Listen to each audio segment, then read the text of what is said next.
بتبدأ الحلقة مع مارينيت القمر اللي كانت بتعمل رياضة وبتجري شوية كده في المدينة، وبتشوف مستر دامودليز مدير المدرسة وهو عامل نفسه بطل خارق وكان هيقع، لكن بتيجي سوكلين اللي منتحلة شخصية الدعسوقة وبتنقذه. وبتعرفها مارينيت وبتروح لمامتها وبتقول لها إنها هتشتري لها شوية دهانات عشان البيت عشان تقدر تروح لسوكلين المحل بتاعها.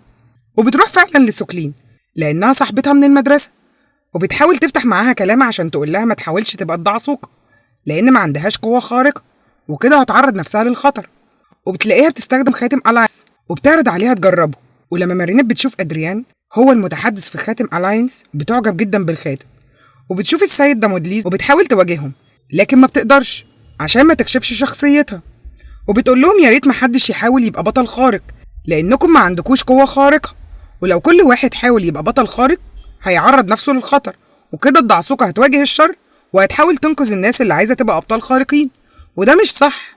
وبيحصل مشادة كبيرة جدا ما بينهم، وبتتدخل سوكلين وبتقول لهم طب ممكن نكمل الكلام في وقت تاني، وبتاخد السيد دامودليز عشان تساعده في اختيار طلباته من المحل. ومارينيت بتقرر تستخدم ألاينس عشان تعرف إذا كانت سوكلين فعلا بتكذب عليها ولا لأ، لكنها بتشوف في الأخبار إن في ديناصور طائر في سماء باريس، فبتجري بسرعة عشان تتحول للدعسوقة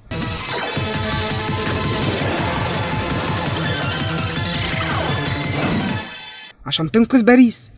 وبتجري وبترمي اليويو على رجل الديناصور. وبنشوف السيد دامودليز اللي كان زعلان جدا انه مش بطل خارق وانه كان هيأذي الدعسوقة النهارده، وبتحاول سوكلين انها تهديه وبتديله ماسك هدية من المحل. وبنشوف مارينيت اللي خلصت مهمتها ورجعت عشان تكمل كلامها مع سوكلين، وبتكتشف ان خاتم ألاينس كان في ايديها، وبيعرض ألاينس المسافة اللي جريتها وهي لابسة الخاتم واللي بتكون 135 كيلو متر في 10 دقايق. فبتتخض مارينيت وبتقول لها اكيد ألاينس ده بايظ ومحتاج اعادة ضبط.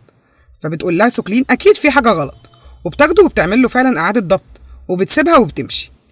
لكن المصيبة الكبيرة ان غابرييل بيرصد اي حاجة غريبة بيسجلها ألاينس، وبتعرض له ان في بنت اسمها سوكلين سجلت 135 كيلو متر في 10 دقايق بس، وبتعرض كل المعلومات عن سوكلين.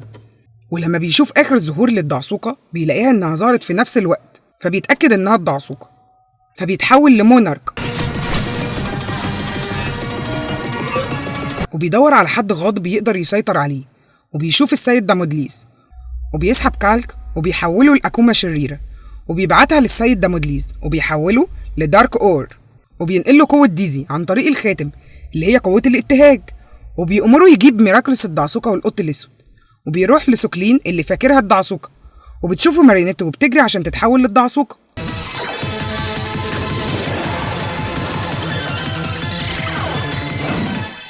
ودارك أور بيهجم على سوكلين وبيرمي عليها أشعة الابتهاج اللي بتخليها تتخيل إنها بطلة خارقة هي والدعسوقة والقط الأسود، وبياخد منها الحلق وبيكسره لكنه ما بيلاقيهوش ميراكلس، فبيعرف إنها مش الدعسوقة وبيأمره مونارك إنه يستخدمها عشان يعمل فخ للدعسوقة والقط الأسود.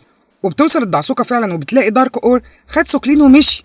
وبنشوف أدريان اللي كان قاعد في بيته ومعاه فلاج اللي كان بيحاول يكلم ألاينس وما بيردش عليه، وأدريان بيقول له أصل مش متجهز إنه يرد عليه. لكن بيظهر في ألاينس إن دكتور أور مكتف سوكلين ومعلقها وبيهدد الدعسوقة والقط الأسود إنه هيوقعها في علبة الدهان لو ما جوش حالا. فبيتحول بسرعة إدريان للقط الأسود، وبتوصل فعلا الدعسوقة والقط الأسود عشان ينقذوا سوكلين. وبيفك دارك أور الحبل اللي كان متعلق فيه سوكلين، وبيجري القط الأسود بسرعة عشان يلحقها.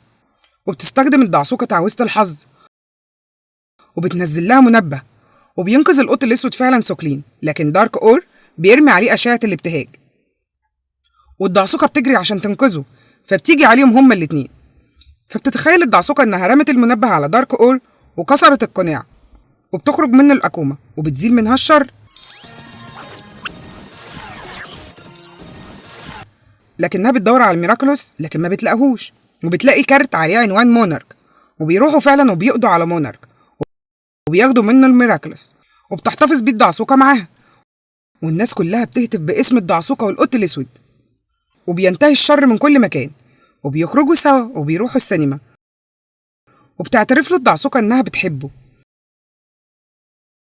لكن بيظهر منبه مرة واحدة وبيظهر السيد دامودليز، فبتتخض الدعسوقة والقط الأسود، لكن بتقوم الدعسوقة بسرعة وبتطفي المنبه وبيكملوا حب ببعض وبيتجوزوا في حفلة كبيرة جدا ومعاهم كل الأبطال الخارقين. لكن بتيجي الدعسوقة ترمي بوكيه الورد بتلاقيه اتحول لمنبه. وبيلاقوا منبهات كتيرة جدا طايرة في السماء، وبتكون الدعسوقة والقط الأسود ومعاهم الأبطال بيحاربوا الشر، والقط الأسود بيكون شايل ابنهم وكمان بيأكله. وبنشوفهم في قعدة استجمام على البحر ومعاهم عيالهم، وهما مبسوطين جدا وفرحانين بحياتهم وبحبهم لبعض، وبيكونوا خارجين مع عيالهم وقاعدين سوا، لكن المنبهات بتظهر في كل مكان، حتى العيال بتتحول لمنبه. فبتعرف الدعسوقة إنهم في حلم وإنهم تحت تأثير الابتهاج، فبتقول للقط الأسود إنهم في حلم، فبيحزن جدا القط الأسود وبيفضلوا يعيطوا هما الاتنين. وبتصحى بسرعة الدعسوقة قبل ما كان دارك أور هيسحب منها الميراكلوس، وبتقوم بسرعة وبتكتفه، لكنه بيقدر يفك نفسه وبيضربها وبيطيرها بعيد. وبنشوف القط الأسود اللي كان كله غضب وبيجري عليه وبيفضل يضرب فيه لأنه لعب بمشاعرهم، وبيفضل يضرب فيه بكل غضب، وبيستخدم القطاطية وكان هيموته، لكن في آخر لحظة بيلمس القناع وبيكسره، وبتخرج الأكومة وبتزيل الدعسوقة منها الشر. وبتدور الدعسوقة على ميراكلوس الخنزير اللي هو خاص بالابتهاج، لكن بنعرف إن مونارك كان مسيطر عليه من خلال ألاينس. وبتدي الدعسوقة ميدالية للسيد دامودليز، وبتقول له عشان تفتكر إن المشاعر بتأثر على تصرفاتنا ويا ريت ما تتصرفش غلط تاني. وبتكون حزينة جدا وبتستخدم المنبه وبترميه في السماء عشان كل حاجة ترجع لطبيعتها. وبيتوعد مونارك للدعسوقة والقط الأسود إنهم حتى لو قدروا يهربوا من متاهة الرغبات مش هيقدروا يهربوا منه. وبتروح الدعسوقة لسوكلين اللي بتعتذر لها إنها انتحلت شخصيتها، وبتقول لها أنا كنت بس عايزة أساعدك، لكن الدعسوقة بتقول لها مساعدتك ليا إنك تحافظي على نفسك وتذاكري كويس وتبقي شاطرة.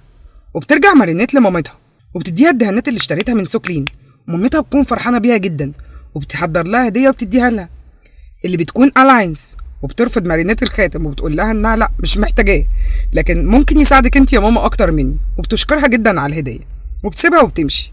وبتخلص حلقتنا. دمتم طيبين يا أحلى الحلوين، وما تنسوش تعملوا اشتراك وتفعلوا الجرس عشان اللي جاي أحلى بكتير، وتفرحونا بالكومنتات الجميلة المحفزة لينا زي صديقتنا اللي دايما بتدعمنا بكومنتاتها الجميلة القمر إسراء عبد الحق حسن أحمد وأخوها أحمد. ولو ليكم في الأفلام عربي وأجنبي ومسلسلات تقدروا تتابعونا على قناة قنبلة أفلام. سلام.